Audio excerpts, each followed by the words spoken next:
प्राचीन भारत में एक समय की बात है जब बुद्ध एक छोटे गांव में यात्रा कर रहे थे।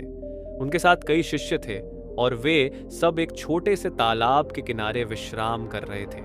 उसी गांव में एक बूढ़े ब्राह्मण रहते थे जो बहुत ही धार्मिक और पवित्र माने जाते थे। उनकी धार्मिकता की कहानियां दूर दूर तक फैली हुई थी। लोग उन्हें श्रद्धा और आदर के साथ देखते थे, लेकिन उनकी अपनी एक विशेष समस्या थी। ब्राह्मण बहुत समय से एक मानसिक उलझन में फंसे हुए थे। वह सोचते थे कि वे अपने जीवन में कभी भी पूर्ण शांति और संतोष प्राप्त नहीं कर सकते।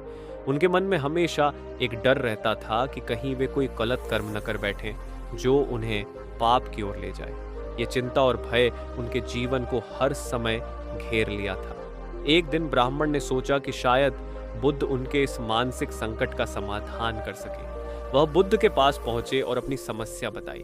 बुद्ध ने उन्हें सुनने के बाद कहा, शांति और संतोष का मार्ग तुम्हारे भीतर ही है। एक शक्तिशाली विचार ही तुम्हारे जीवन को बदल सकता है। ब्राह्मण ने बुद्ध की बातों को समझा, लेकिन उन्हें यकीन नहीं था कि केवल एक विचार उनके जीवन को बदल सकता है। बुद्ध ने कहा, हर दिन सुबह जब तुम उठो, अपने मन को सकारात्मक विचारों से भर दो। खुद से कहो कि आज का दिन तुम्हारे लिए एक अवसर है, एक नई शुरुआत है। इस विचार के साथ दिन भर हर कर्म करो। ब्राह्मण ने बुद्ध की सलाह मानते हुए एक प्रयोग करने का निश्चय किया। उन्होंने हर सुबह उठते ही खुद से सकारात्मक बातें कहना शुरू कर दिया। उन्होंने सोचा, आज का दिन अच्छा होगा, मैं अच्छे कर्म करूंगा और अपने आप को शांत और खुश रखूंगा। वह दिन रात अपने विचारों को नियंत्रित करने लगे और हर कर्म को सच्चाई और प्रेम से करने लगे।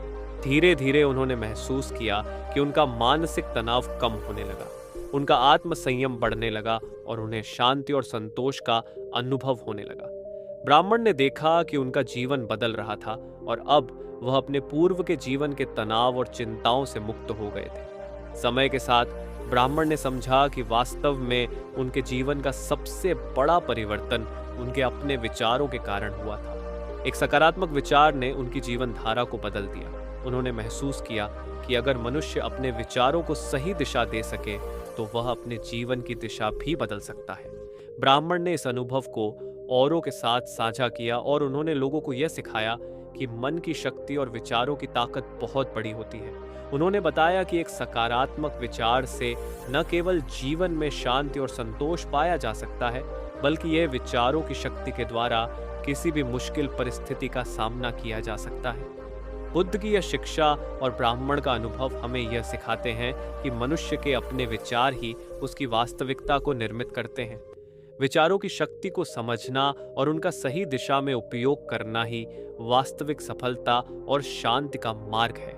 इस प्रकार यह कहानी हमें यह सिखाती है कि शक्ति का स्रोत बाहरी वस्तुओं में नहीं, बल्कि हमारे अपने विचारों और मानसिकता में होता है। सकारात्मक विचारों को अपनाकर हम अपनी जिंदगी को बेहतर बना सकते हैं और अंततः शांति और संतोष प्राप्त कर सकते हैं।